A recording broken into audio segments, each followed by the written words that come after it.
5조 달러가 허공으로 사라지고 수천 개의 기업이 문을 닫았습니다. 인터넷이 세상을 바꾸기도 전에 죽을 뻔했거든요. 2000년 3월 나스닥 지수가 78%나 폭락하면서 역사상 가장 거대한 거품이 터졌는데 이게 바로 닷컴 버블이에요.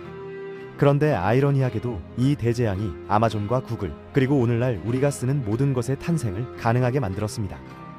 인터넷이 어떻게 죽음의 문턱까지 갔다가 세상을 지배하게 됐는지 오늘 그 이야기를 해보겠습니다.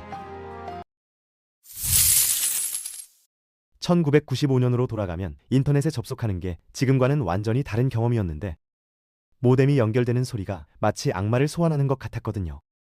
사진 한 장 다운받는데 11분이 걸렸고 인터넷을 쓰는 동안에는 전화를 할 수도 없었는데 그래도 사람들은 이게 미래라고 확신했습니다.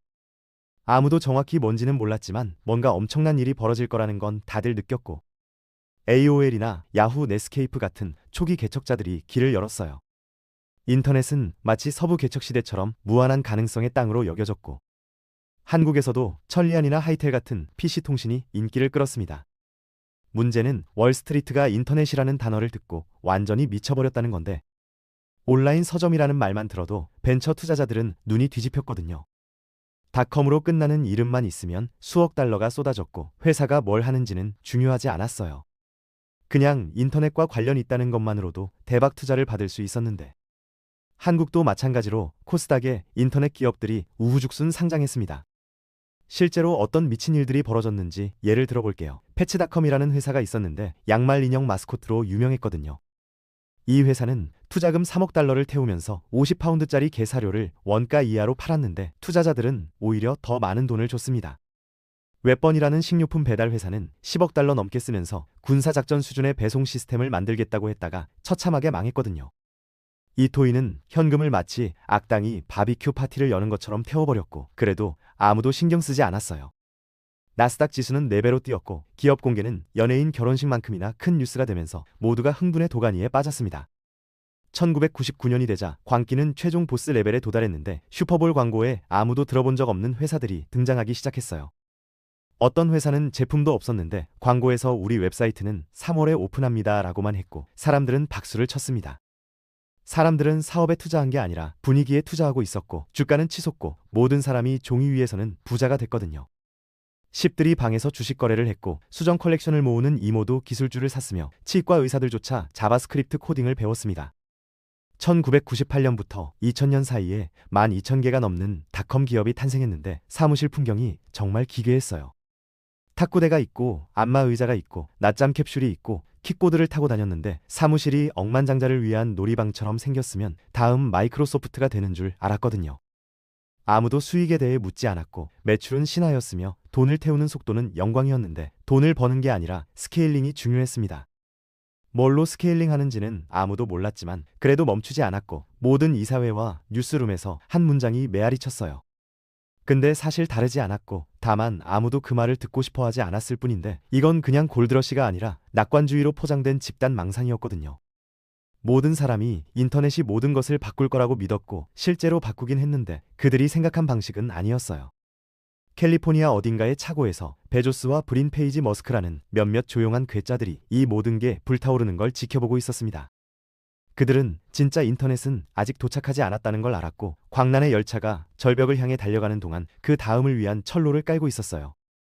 2000년 3월 10일 나스닥이 사상 최고치인 5048포인트를 찍었을 때 샴페인이 터지고 축하 파티가 열렸는데 새로운 시대가 열렸다고 다들 생각했거든요. 인터넷은 멈출 수 없는 것처럼 보였는데 거의 눈치채지 못할 정도로 서서히 무언가가 깨지기 시작했어요. 몇몇 닷컴 기업들이 실적 목표를 달성하지 못하기 시작했고 예전에는 선택사항이었던 질문들이 갑자기 돌아왔습니다. 잠깐 매출이 얼마죠? 고객이 몇 명이에요? 실제로 수익이 나고 있긴 한 건가요? 이런 질문들이 쏟아지기 시작한 거예요. 웹벗은 10억 달러 이상을 쓰고 처참한 손실을 보고했고 패치닐컴은 한때 마케팅의 총화였는데 끝이 보이지 않는 현금 출혈을 인정했습니다. 분위기가 바뀌면서 자신감은 혼란으로, 혼란은 의심으로 바뀌었고 한때 열광적이었던 시장이 천천히 미끄러지기 시작했어요. 그 다음에 대량 매도가 시작됐는데 나스닥은 2년에 걸쳐 78%나 폭락하면서 5048에서 1114까지 떨어졌습니다. 이건 조정이 아니라 붕괴였는데 시장 가치 1조 7천억 달러 이상이 증발해버렸고 닷컴 기업의 절반 이상이 문을 닫았거든요. 어떤 회사는 헐값에 팔려갔고 어떤 회사는 그냥 사라졌는데 증발한 건 회사만이 아니라 신념 체계 자체가 무너진 거였어요. 아마존은 시장 가치의 95%를 잃었고 야후 주가는 폭락했으며 이베이는 비니베이비를 거래하는 틈새 구매자들 덕분에 간신히 살아남았습니다. 잠깐 동안 실리콘밸리에서 재정적으로 가장 안정적인 웹사이트가 네오패치인 것처럼 보이는 초현실적인 순간도 있었어요.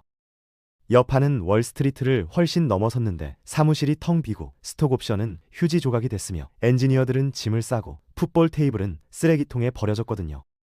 한때 광택나는 잡지 표지를 장식했던 CEO들은 이제 자신을 경고의 사례로 리브랜딩하면서 모든 것을 잃고 살아남는 법 같은 제목의 강연을 하고 다녔습니다. 한때 닷컴 혁명을 진보의 재림이라고 찬양했던 언론은 빠르게 논조를 바꿨고 스타트업이 4억 달러를 잃었다는 보도가 쏟아졌어요. 벤처 캐피털은 하밤 사이에 말라버렸고 스타트업들은 연락이 끊겼으며 한때 놀이터처럼 보였던 이사회실은 갑자기 조용하고 긴장된 공간이 됐습니다. 내러티브가 뒤집혔는데 인터넷은 새로운 전기가 아니라 새로운 튤립 광풍이었던 거예요.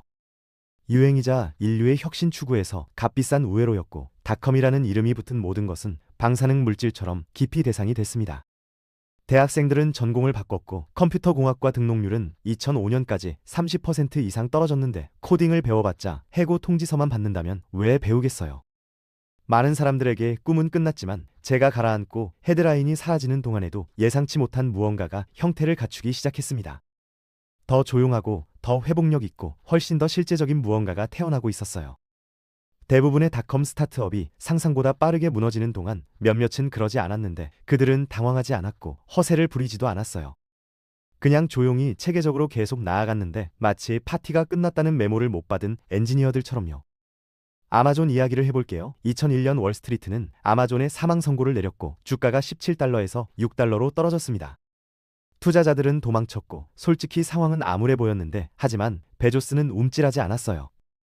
우리는 책을 배달해요. 꿈도 아니고 분위기도 아니고 그냥 책이요. 그는 수익성 없는 사업을 정리하고 비용을 절감하면서 사업을 하나의 아이디어에 집중시켰습니다. 제품을 고객에게 더 빠르게, 더 싸게, 더 좋게 배달하는 거였는데 기믹도 없고 산만함도 없이 그냥 끊임없는 실행만 있었어요. 네브래스카의 고객이 목요일까지 페이퍼백을 원하면 아마존은 그걸 가능하게 만들었는데 비전 선언문이 아니라 물류를 통해서였습니다. 한편 구글은 아직 차고에 있는 스탠퍼드 대학원생 2명에 불과했는데 광고도 없고 기업 공개도 없이 그냥 코드만 있었어요. 그들의 미션은 검색 결과를 더 유용하게 만드는 거였고 다른 회사들이 헤드라인을 쫓는 동안 브린과 페이지는 조용히 인터넷을 재정의할 알고리즘을 다듬고 있었습니다. 에드워즈라는 부업 실험도 있었는데 나중에 현대 디지털 광고의 기반이 됐지만 당시에는 그냥 불을 켜두기 위한 영리한 방법이었어요. 이베이도 다른 회사들이 스케일을 쫓느라 현금을 태우는 동안 사람들을 연결하는 한 가지를 잘했고 이상하고 단순하고 지속 가능했습니다. 그렇다면 생존자와 희생자를 가른 건 뭘까요? 한 단어로 수익성이에요. 그들에게는 고객이 있었고 매출이 있었고 작동하는 비즈니스 모델이 있었는데 막연한 꿈을 파는 게 아니라 실제 문제를 해결하고 있었습니다. 수요를 증명한 후에 성장했고 현금 흐름이 생긴 후에 고용했는데 화려하지는 않았지만 효과가 있었어요. 닷컴 붕괴에 숨겨진 유산이 있었는데 바로 인프라였어요. 수십억 달러가 서버와 광섬유 케이블과 데이터 센터에 쏟아졌었거든요. 회사들이 사라졌을 때 도구들은 남았는데 로마 제국이 사라진 후에도 로마의 도로가 남아있었던 것처럼 인터넷의 뼈대는 뒤에 남아서 기다리고 있었습니다. 2003년쯤 공황의 안개가 걷히기 시작했고 다음 세대는 거창한 혁명을 파는 게 아니라 플랫폼을 만들고 있었어요. 페이스북은 기숙사 방에서 시작했고 유튜브는 차고에서 나왔으며 트위터는 불확실한 기원과 예상치 못한 영향력을 가진 사이드 프로젝트였습니다. 그들은 런칭 파티를 열지 않았는데 필요 없었거든요. 선배들이 남긴 인프라 위에서 조용히 건설했습니다. 그리고 2007년에 스티브 잡스가 무대에 올라 작은 유리 직사각형을 들어올렸고 세상이 바뀌었어요. 아이폰은 그냥 기기가 아니라 관문이었는데 인터넷은 접속하는 무언가에서 살아가는 무언가로 바뀌었고 상시적이고 휴대 가능하고 개인적인 것이 됐습니다. 구글은 웹사이트가 아니라 동사가 됐고 아마존은 도박이 아니라 편의성의 재정의가 됐으며 인터넷은 더 이상 거품이 아니라 현대 생활의 척추가 됐습니다. 살아남은 회사들은 거인이 됐고 그러지 못한 회사들은 링크드인 게시물이 됐는데 맞아요. 인터넷은 2000년에 거의 죽을 뻔했어요. 과대 광고되고 오해받고 붕괴의 가장자리까지 몰렸지만 잔해 속에서 더 조용하고 더 집중된 인터넷이 태어났습니다. 미친 아이디어나 거창한 비전이 아니라 몇몇 고집센 건설자들이 포기하지 않았기 때문인데 인터넷은 죽지 않았고 리부팅 됐을 뿐이에요. 그리고 세상을 재구성했죠. 여러분은 지금의 AI 열풍이 제2의 닷컴 버블이라고 생각하시나요? 아니면 이번에는 정말 다르다고 보시나요?